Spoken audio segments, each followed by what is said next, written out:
Mr. Indy. Hey, man. All these are mine. I was trying to find Wow. these.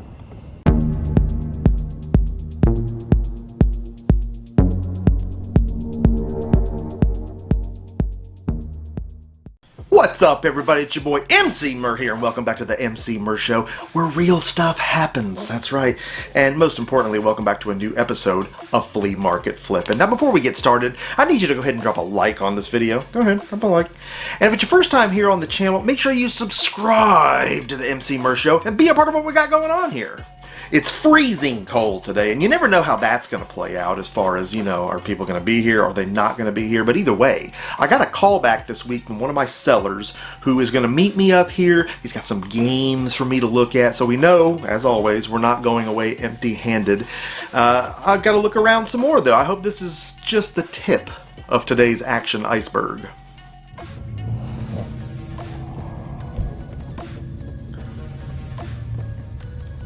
I see one of these NES Mini clone consoles, at least once a week, and I always pass on them because they're always too expensive, but I've always been curious as to the actual overall quality of these things. I mean, they can't be as good as the real thing, but yeah, I'm still curious. You know how I am with plug-and-plays. I just don't want to pay more than 15 bucks for one.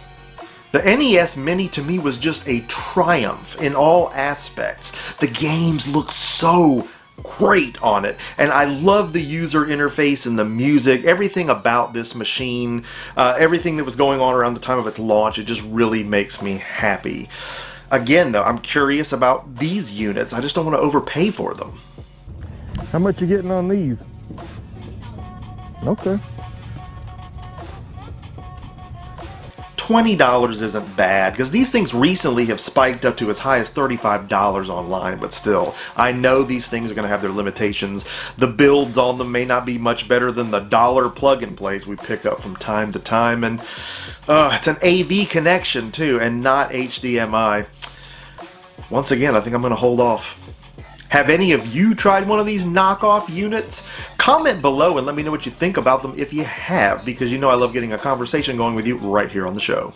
So my God, here's my seller. I walk up on him and he has discovered a pickup truck with the bed full of 80s and 90s action figures and toys, and he's not the only one that's discovered it. The sharks are just circling. There's people all over this thing. I couldn't even get a look into the truck to actually get any good footage of what was in there, but we're talking about, G1 Transformers, we're talking about Power Rangers and Voltron stuff. I'm seeing all of it.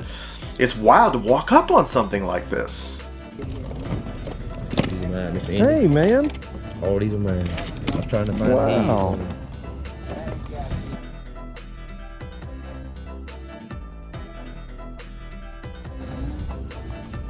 All these sharks, as well as my seller here, they want to cherry pick this lot, right, and get some good stuff to flip, and the seller's not having any of it. He wants to sell the whole lot for one price, and he's basically got a Storage Wars style auction starting up here, and the bidding is starting at about $200 cash, right? I've never seen anything like this go down at this market. And as far as $200, yeah, it's probably there. These toys, a lot of them are busted, a lot of them are dirty, they're all missing parts, but I do think the money's there. The question is, though, how high is the bidding gonna go? And I'm not really keen to get in on the action. There's just too many people here fighting over this thing.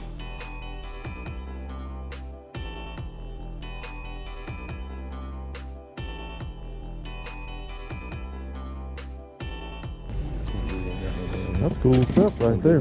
So hey, you wanna do those games we talked about? Yes. My seller's decided he doesn't want any of this action either, so we have decided to walk on to where he's setting up shop today to take a look at the games he brought for us to look at and leave the sharks to their feeding frenzy. I got these. Yeah, buddy. So right away, it's game on, right? We've got a copy of Mariokart Double Dash for the Gamecube and iNinja, and now he's pulling out a stack of Gen 7 stuff, and there's a Wii Sports Resort sticking its nose right out there, out of the middle of all that Xbox green, so that's cool to see. We definitely don't want to leave these Gamecube games on the table, and we had discussed a price on those prior to meeting up. We were at about 40 bucks on the two. But yeah, I would really like to make a play on all of this stuff. But yeah, things like that. What are we doing on these right here? Just $2 a piece. Okay. $2 a piece isn't bad at all on these games. I mean, not all of them are necessarily worth that from a resale perspective, but there are some really fun games here. Yeah, I would be interested in those for sure. I got Halo Reach and Mortal Kombat is in here. Oh, cool. Okay. But I'd do $1 a piece on those since they're not in the cases. Okay. Yeah. And a couple more loose games for $1 a piece. Yeah, I don't hate that. We're building a bundle. He's got these 3 Wiimotes too, which, you know, we're always looking for Wiimotes, right? I buy so many Wii consoles by themselves, and, you know, the sellers don't know where all the parts are, so can't get enough of these things. And we're at how much here? 48. Okay. So I'll do $2 for that one. It'll be 50. So it'll be 55. Okay.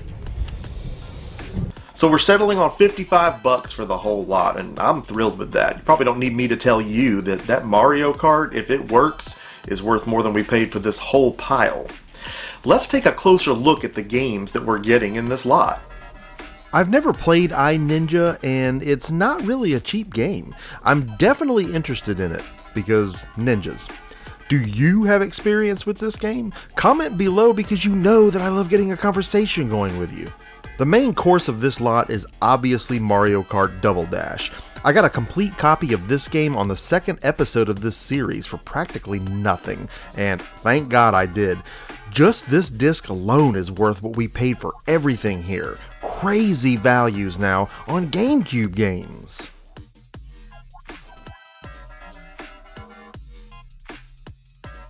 While we're on the disc-only stuff, the copies of Halo Reach and Mortal Kombat were a nice toss-in, especially Mortal Kombat as saleable as it is. We talk about this one on the show all the time. It's common, but it's also a bestseller. Even without cases, these are $10 games, and both still really hold up today.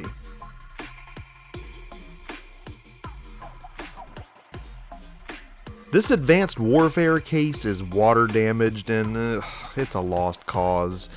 And it's a shame because the game's not worth much without the case, but this is a game whose online player base I want to increase. So I'll do my part and I will put this copy back out there on the market. Advanced Warfare was better than it got credit for, and despite Black Ops 3 improving on its movement and physics in every way, nothing negates Advanced Warfare's contribution to the franchise, in the sense of its weapons and loadouts and unique maps.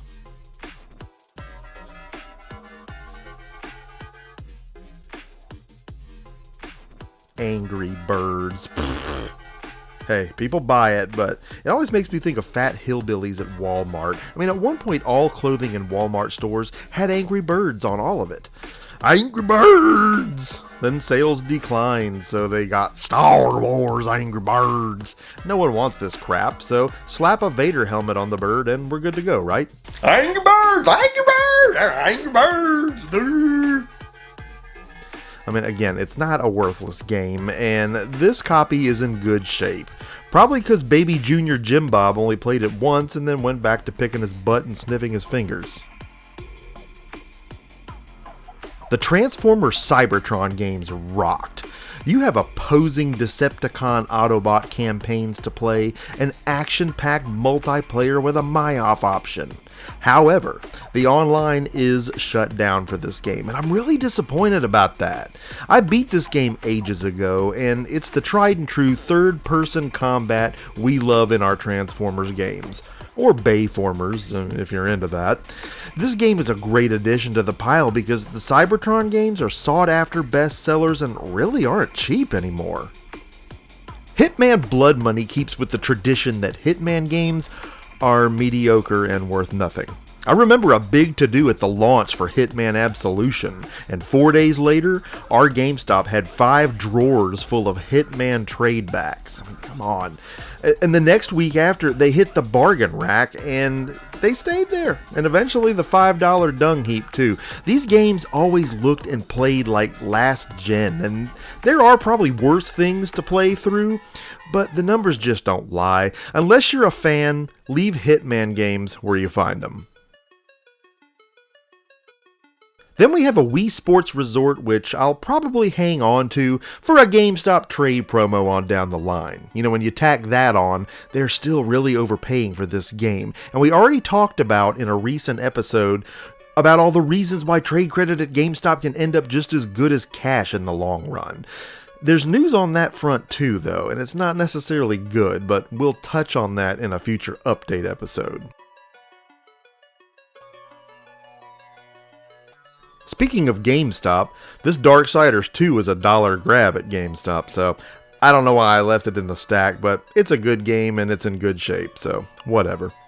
And Grand Theft Auto 5 is on the show every other week, it seems, but they've ensured the longevity of their viability simply by sprinkling in new content every so often. You know, instead of dropping $60 DLCs disguised as new games like Destiny and ESO's bullcrap business models. You know, GTA 5 continues to sell well on all consoles, and it's less value than it used to be, but it's always a quick flip. So I always grab it.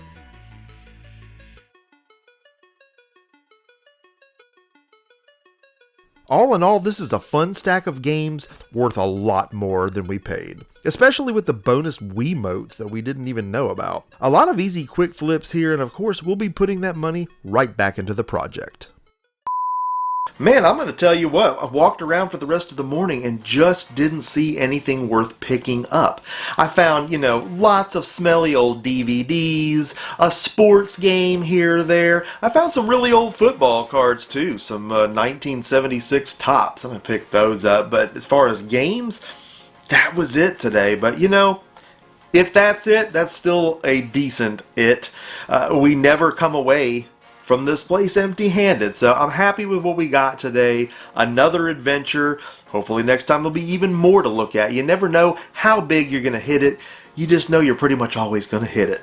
What do you think about the stuff that we got today? Do you have any of these games? Do you like these games? Have you played these games? Let me know something in the comments section of this video, because you know that I love getting a conversation going with you right here on the Emceemur Show. Something that we do a lot of.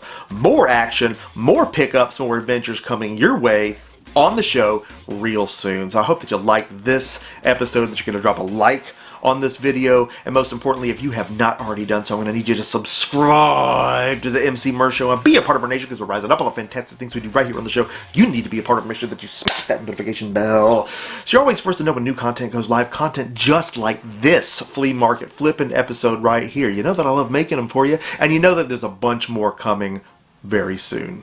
Emceemur signing off for this fantabulous episode, and I will see each and every one of you again next time.